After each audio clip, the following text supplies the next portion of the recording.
Great Himalaya trail এটা হলো পৃথিবীর সবথেকে উঁচু দিয়ে সবথেকে দুর্গম অভিযান আর কি। আর নেপাল তিব্বত বর্ডার ধরে মানে হিমালয়ের হাই পাসগুলোকে অতিক্রম করা আর কি। এটা 1700 কিলোমিটার এরিয়াল ডিস্টেন্স, কিন্তু হাঁটতে হয় প্রায় 2000-এর উপরে এই পথটা হাঁটতে হয়। সেখানে আমার প্রবলেমগুলো হতো এক ভাষা, সেখানে অনেকেই ইংরেজি বোঝে না, হিন্দি বোঝে না, নেপালিও বোঝে না, তারা তিব্বতিয়ান। তারপরে সেখানে আমার খাবার সংগ্রহ করার বিষয়গুলো ছিল, যেহেতু আমি দীর্ঘদিন একা একা হেঁটেছি, অনেকটা বেয়ার গেলসের যে প্রোগ্রামটার মতো, ম্যান ভার্সাস ওয়াইল্ডের মতো, যে আমি কি খাবো, কোথায় থাকবো, কোথায় ঘুমাবো, এমন কোনো কিছুই আমি জানতাম না। তো মানে প্রতিনিয়তই আমার চিন্তা করতে হতো আমি কোন রাস্তা দিয়ে যাবো, সেই রাস্তাটা তৈরি করতে হতো। তারপরে কোথায় থাকবো, কি খাবো, সেগুলো জঙ্গল থেকেও প্রচুর মাশরুম খেয়েছি, ওয়াইল্ড ফ্রুটস খেয়েছি।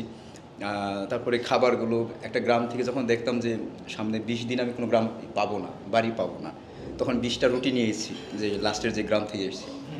হ্যাঁ, সেই রুটিগুলো একদম শক্ত হয়ে কাঠের মতো হয়ে থাকতো। তো এরকম থাকতো যে প্রতিদিন লাঞ্চে আমি একটা রুটি খাবো, রাতে ঘুমানোর আগে আমি একটা চকলেট মুখিতে ঘুমাবো, আর সকালবেলা একটু ছাতু খেয়ে হাঁটা শুরু করবো। এরকম থাকতো আর কি। তো হ্যাঁ, এইটুকুই। এবং জঙ্গলে অনেক সময় হয় কি যে কিছু কিছু শাক পেতাম, যেগুলো শাক, তারপর কিছু ওয়াইল্ড ফ্রুটস পেতাম। এই যেমন এই ওয়াইল্ড স্ট্রবেরিগুলো খুব পাওয়া যেত ইয়েগুলোতে। আর সবগুলো তো আর খাওয়া যায় না, যেগুলো আমি জানি না সেগুলো তো খেতে পারি না। তো এরকমভাবে একদম একা। তো মানে হয় না, দিনের পর দিন একাকিত্ব, মানে আমি জানি না যে আগামী 5 দিন 10 দিনের মধ্যে আমি কোনো গ্রাম পাবো কিনা, মানুষ পাবো কিনা। তখন মনে হতো পৃথিবীতে একমাত্র মানুষ আমি। না, গাইড হলো আমি 3টা জায়গায় গাইড করতে হয়েছে, 3টা সময়। যে রেস্ট্রিক্টেড এরিয়া যেগুলো তিব্বত নেপাল বর্ডারে, সেটা বাধ্যতামূলক ছিল এই নেপাল গভর্নমেন্টের। তো সেই জন্য আর কি ওই গাইডগুলো নিতে হয়েছে। ওই এমন কাজ করব না যেটা আবার নেপালের মানে সরকারি নিয়মের বহির্ভূত হয়, যেহেতু এটা আমি পাবলিকলি করছি, সবাই দেখছে। তো ওই অভিযানের সময় সজীব ভাইয়ের অনেক বড় ভূমিকা আছে আমার এটার পেছনে, তারা পাশে ছিল আর কি। আর এটার মধ্যে আমি একটা মজার বলি যে আমি সালদাং নামে একটা গ্রামে ছিলাম। এটা হলো তিব্বত বর্ডারের কাছে, একদম বর্ডার, সব তিব্বতিয়ান। সেই গ্রামে যে সবথেকে বড় যে লামা, বৌদ্ধ ধর্মগুরু লামা, তার বাড়িতে ছিলাম। কিন্তু মজার বিষয় হলো, এটা মজার বিষয়ই বলছি, যে একজন মানুষ মারা গেছে, আমি গিয়ে দেখি যে তার সৎকার হচ্ছে। কিন্তু সৎকারটা আমার কাছে অদ্ভুত ছিল। অদ্ভুত বলতে, আমরা তো মারা যাওয়ার পরে কবর দিচ্ছে, শ্মশানে পোড়াচ্ছে, কিন্তু সেটাকে দেখলাম মাংস পিস পিস করে কেটে কেটে পাখিদের খাইয়ে দিচ্ছে। তো হ্যাঁ, তো এইটা আমি বইয়ে পড়েছিলাম এর আগে। তো এবং একটা মুভিতে দেখেছিলাম, ক্যারাভান অফ ডোলপা একটা মুভি হয়েছিল, ওই গ্রামের উপরেই মুভিটা হয়েছিল। তো আমি ওই অভিযানের আগেই মুভিটা দেখেছিলাম যে ওই ইয়েদের মতো, অগ্নি উপাসকদের মতো না? হ্যাঁ। তো হ্যাঁ। মানে তারা ওই মানে সৎকারের যত কাজ আছে সবগুলো করে ফেলে, রিচুয়ালগুলো সব গ্রামে বাড়িতে করে ফেলে, পরে ওই ডেড বডিকে নিয়ে একটা পাহাড়ের উপরে যায়, গিয়ে সেখানে যে লামা আছে সে মন্ত্র পাঠ করতে থাকে, আর অন্যরা সেই এটাকে মাংস পিস পিস করে কেটে কেটে পাখিদের খাইয়ে দিচ্ছে। তো আমি খুব লাকি যে এইটা দেখার সুযোগ হয়েছিল আমার। 4000 মিটার উচ্চতায় খুব একটা পাওয়া যায় না, জঙ্গল হয় না ওইখানে, ছোট ছোট গাছ হয়। তো একটা জায়গায় একটু ঝোপের মতো, তো ওইখানে তাঁবু করেছি, মানে একটু পাশেই। তো মাঝরাতে হঠাৎ করে বাইরে বিশাল তাঁবুর বাইরে একটা বডি কিছু একটা চিবিয়ে খাচ্ছে, শব্দ হচ্ছে। তো আমি খুবই ভয় পেয়েছিলাম যে বাইরে এত বড় প্রাণী কী হতে পারে। তখন হঠাৎ করে মনে হলো ইয়েতে কি না, কারণ ওই উচ্চতায় তো এত বড় প্রাণী কিছু থাকবে না। তো যাই হোক, অনেক পরে সেটা দেখতে পেলাম যে ঘোড়া ছিল। ঘোড়া, হ্যাঁ, ঘোড়া ছিল। তো এরকম করে আমার এই অভিযানটা করতে গিয়ে 29টা হাইপাস ক্রস করেছি, মাউন্টেন হাইপাস। তার মধ্যে 14টা হলো 5000 মিটারের ঊর্ধ্বে পাসগুলো, যেগুলো যেখানে অক্সিজেনের পরিমাণ কম, বরফ, মানে ওইটা টেকনিক্যাল অনেক সময় করতে হয়, পেরিয়ে যেতে হয়েছে।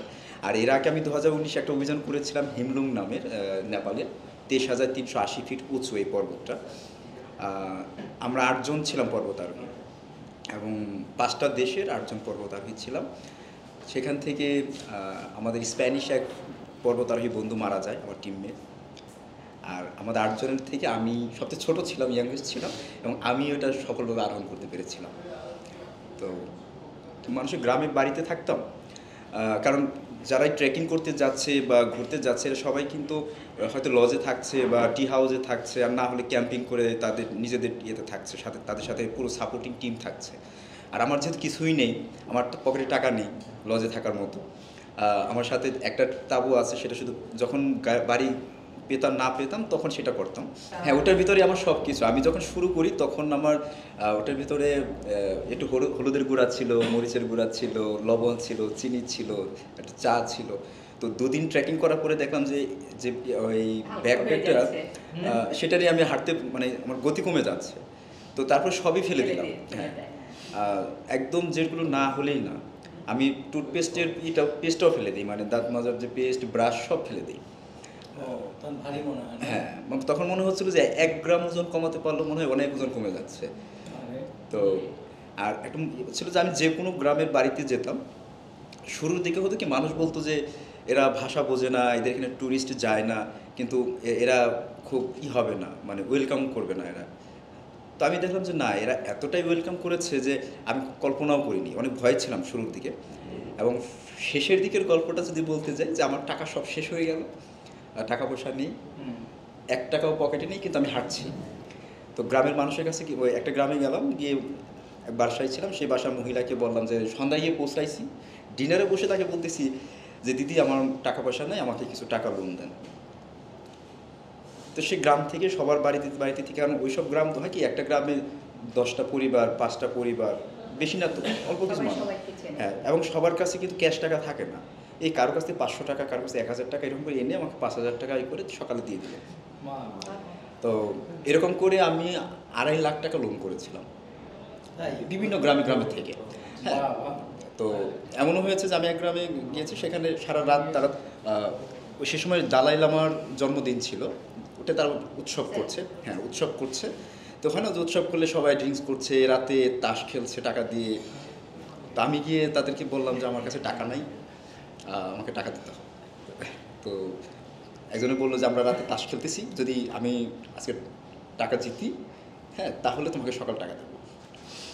তো আমার ভাগ্য ভালো ছিল, সেই ভদ্রলোক 15,000 টাকা সেদিন লাভ করেছিল। এবং সকালবেলা দেখি একটা পুটলা করে নিয়ে এসে পলিথিনে করে 10 টাকার নোট, 20 টাকার নোট, 150 টাকার নোট করে 15,000 টাকায় আমাকে দিয়ে দিয়েছে। হ্যাঁ, তো এরকম করে আমি 2.5 লাখ টাকা লোন করেছিলাম, যেটা অবিশ্বাস্য। এটা কেউ মানে মুহিত ভাই প্রায় 30 বারের বেশি অভিযান করেছে নেপালে, নিশাত মজুমদার এরাও অভিযান করেছে। এরাও যখন শুনে, আমরা কোনোদিন কল্পনা করিনি যে টাকা ধার করা যায় তাদের কাছ থেকে। আর আমি সেখান থেকে ধার করে অভিযান শেষ করেছি। আমি খাবার খাওয়ার পরে বলেছি আমার টাকা নেই, তারা খাবারের বিল নেয়নি। রাতে থাকার পরে বলছে আমার কাছে টাকা নেই, তারা থাকার টাকা নেয়নি। এবং না, রিয়াকশন বলতে হয় কি, যখন আমি আমার পুরো গল্পটা শুরুতেই তো দেয় না, আমার গল্পটা তো বলতে হয় যে আমি সেই হিলসা থেকে শুরু করেছি, আরও 2 মাস 3 মাস আগে শুরু করেছি। তো এত 2-3 মাস যাবত আমি হিমালয়ের ভেতর দিয়ে আছি। তো সেখানে তো আমার কাছে টাকা নাই থাকতে পারে। ল্যাঙ্গুয়েজ আমি একটা মজার বিষয়, আমি বাংলা বলেছি, বাংলা, ইংরেজি, হিন্দি, নেপালি সব মিলিয়ে একসাথে। এবং নেপালে একটা সুবিধা হলো যে আমাদের বাংলা ভাষার সাথে ওদের ভাষার অনেকটা মিল আছে। হ্যাঁ, যে কারণে আমি যদি একদম আমাদের গ্রামের আঞ্চলিক ভাষায় কথা বলি, তাহলে ওদের ভাষার সাথে মিলে যায়।